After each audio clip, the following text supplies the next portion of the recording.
یہ جو ستارے سیارے اور سپوتنک اور یہ جو اٹامک انرجی سے ان کا ذکر موجود ہے، اس کو صرف جدید طریقے سے غور کرنے کی ضرورت ہے، اور کی ہم نے. اب اسلامی طریقہ بینکاری کے متعلق ابھی آپ نے چونکہ بعد میں ابھی یہ کمپوننٹ بتایا، لیکن میرے ذہن میں آیا کہ میں ایک تو یہ بات کروں تاجر اور سرکار ہونے کے حوالے سے کہ حضور نے بھی تجارت کی، اور اسی تجارت کے جو نمونے تھے آگے وہ اسلامی طرز تجارت ہوا. تو اس میں جو اب اس وقت ہمارا جدید نظام بینکاری ہے، اس کو ایڈجسٹ کرنے کے سلسلہ میں اس ایوان کی نمائندگی کرتا ہوں اسٹیٹ بینک میں، اور وہاں پر یہ کوششیں ہو رہی ہیں کہ ہم اس کو اپنائیں. لیکن جو اس وقت ہمیں تکالیف ہیں اس سلسلے میں سمجھتا ہوں جو ہمارے بزرگ ہیں جو کہ اس اسلامی طریقہ کو جانتے ہیں، طرز کو جانتے ہیں، 10-20 بینک بھی کام کر رہے ہیں، اس کو مزید آگے بڑھانے کی ضرورت ہے. تو اس میں آپ ایک خصوصی طریقے سے مزید ایک کمپوننٹ رکھیں جو کہ جیسے کہ آپ نے کہا کہ بھئی اتنا سونا ہے، یہ ہے وہ، اس کے اوپر ہوا جا سکتا ہے اور ٹیکس نہ ہو، انکم ٹیکس نہ ہو. آج کوئی آدمی اس کو ماننے کے لیے تیار نہیں ہے.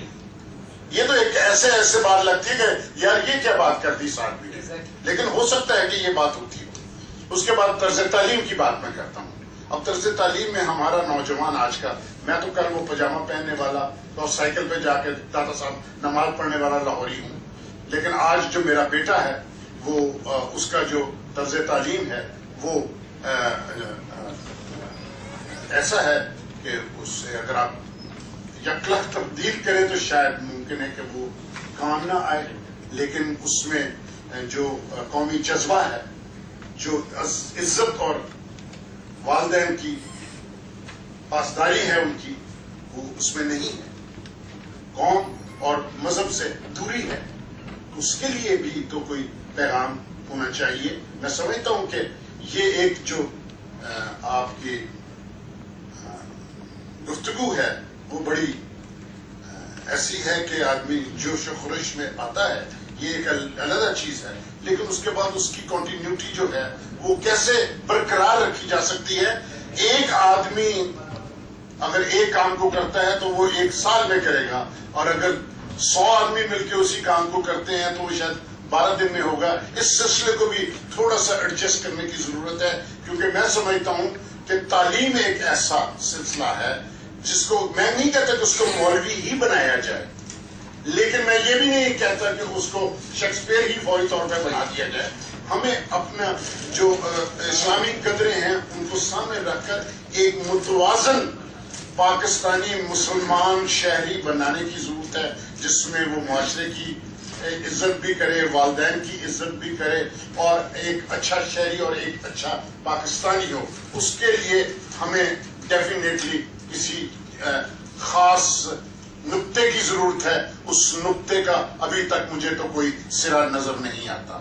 تو میں سمجھتا ہوں کہ آپ نے جتنی اچھی باتیں کی ہیں اس میں یہ بھی 2-4 چیزیں اگر کسی طرح سے شامل کر لیں تو بڑی اچھی بات ہے. میں جب ترکی جاتا ہوں تو یقین کیجئے ترک والے اتنی محبت کرتے ہیں کہ میں نے صرف اتنا کہتا ہوں کہ پاکستان اور مجھے وہ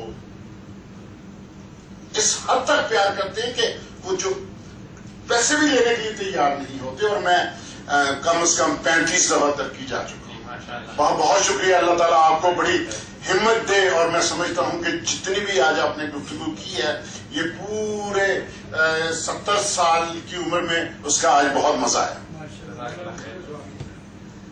آپ بزرگوں سے ہم یہ ضرور درخواست کریں گے، بزرگوں سے بھی دوستوں سے بھی، کہ ہمارے وہ پروگرام ہیں اکنامک ٹیررزم کے 17 پروگرام ہیں، ان کی سیریز انشاءاللہ یہاں پہنچ جائیں گے آپ کے پاس. اور خلافت راشدہ میں جو 19 پروگرام ہیں وہ ضرور ایک دفعہ موقع ملے تو دیکھ لیجئے. آپ لوگوں کی جو تھاٹ پروسیس ہے کہ آئندہ آنے والے وقتوں میں اسلامی اکنامک پولیٹیکل ماڈل تو بننا ہی بننا ہے.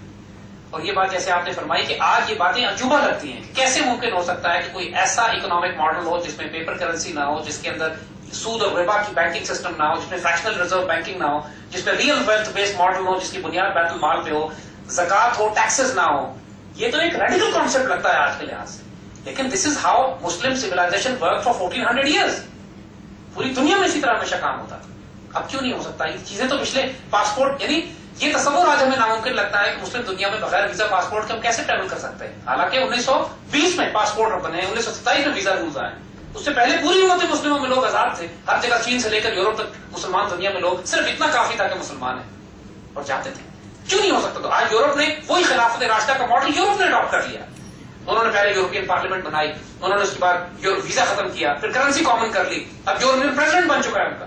یعنی وہ جو اقبال نے کہا ہے کہ ایک ہو مسلم حرم کی پاسبانی کے لیے، اب تو ایک ہو یورپ کلیسا کی پاسبانی کے لیے ہو چکا ہے. اور وہی ان کا سب کچھ وہ بنا چکے ہیں اپنا. مسلمان سے کہو کہ مسلمانوں میں نہیں ہونے دیں گے، اس کو خلافت کا نام دیتے ہیں، اس کے خلاف اعلان جنگ ڈکلیئر کرتے ہیں، اور خود یورپین یونین ہے، نارتھ امریکن یونین ہے، اب وہ امریکن ڈالر ختم کر کے امیرو کرنسی شروع کر رہے ہیں. ایک نئی کرنسی ہوگی جو میکسیکو، نارتھ امریکہ اور کینیڈا کے درمیان چلے گی. ڈالر ختم ہو جائے گا. When they can do this، آج جو انتھنکیبل کانسیپٹس لگتے ہیں، ہم مسلمانوں کو، ہم تو مرد آزاد ہیں، ہماری تو فکر ہے ایک سجدہ جسے تو گھرا سمجھتا ہے 1000 سجدوں سے دیتا ہے آدمی کو نجات. ہم نے یورپ کو اور امریکہ کو خدا اس طرح بنایا ہوا ہے کہ ان کی جوڈیشری، ان کی اکنامک ماڈل، ان کا پولیٹیکل ماڈل، سیاست، جمہوریت، ڈیموکریسی، سب سے بڑا خدا آج کل جمہوریت بنایا ہوا ہے. ہم نے ان سے بات کرو کہ کیا ایران بھی تو ایک ملک ہے نا یار. ایران میں پورا الیکشن ہوتا ہے، پورا ملک حصہ لیتا ہے، لیکن ایران میں کوئی سیاسی جماعت نہیں ہے. دیر از نو پولیٹیکل پارٹی ان ایران. تو کیسی جمہوریت بھی ہو سکتی ہے جس میں کچھ ایسی جماعتیں ختم کر دیں آپ؟ ملتی ہے، یہی بات ہے. یہ اللہ نے یہ زمین، یہ دنیا بنائی ہی جرأت کردار کے، اس کے لیے جرأت رندانہ رکھتے ہیں. بزدل و غیرت کی دنیا ہی نہیں ہے. اللہ سلامت رکھے. جزاک اللہ. کہتے ہیں دلیر ہو کے بقائے دوام ملتی ہے، اپنا حصہ آپ خود لکھا لیں. سر آپ نے ایک بڑی بات کی ہے کہ جو بینوولنٹ ڈکٹیٹر کی بات ہے اور حضرت عمر بن عبدالعزیز ایک بینوولنٹ ڈکٹیٹر ہے. میں ان کو بینوولنٹ ڈکٹیٹر نہیں کہا، نہیں ان کو نہیں کہا کرتا، مگر وہ اللہ کا ایک انعام تھے. جی اس میں کوئی اب چونکہ ایک سسٹم نہیں تھا، کوئی طریقہ کار نہیں تھا، اس کے بعد وہ پھر کوئی ایسا اللہ کا انعام اس طریقے کا نہیں آیا.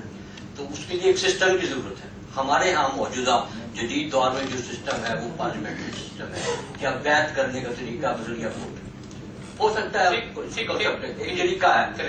اب یہ ہے کہ وہ بیعت ہم کرتے ہیں، بیعت کرتے وقت جس آدمی کو ہم چنتے ہیں اپنے لیے، اس کی ٹریننگ کی ضرورت ہے.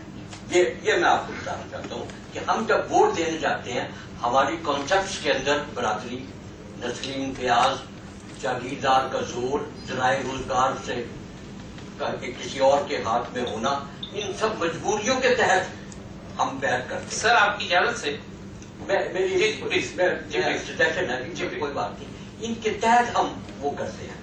تو وہ یہ ہے کہ ووٹر کو ٹریننگ کے لیے بھی آپ کی جو بات چیت ہو رہی ہے اس کے اندر ایک بہت زوردار طریقے سے مہم چلائی جائے. سر ایک بات ہم آپ کو اجازت دیجیے. دیکھیے ہمارا کام کمپلیکس جیو پالیٹکس اور کمپلیکس ایشوز کو بریک ڈاؤن کر کے سمپل کرنا ہے تاکہ اس کے سولوشن کو سمجھنا آسان ہو. یہی ہمارا اللہ نے تحفہ جو ہمیں دیا وہ یہی دیا.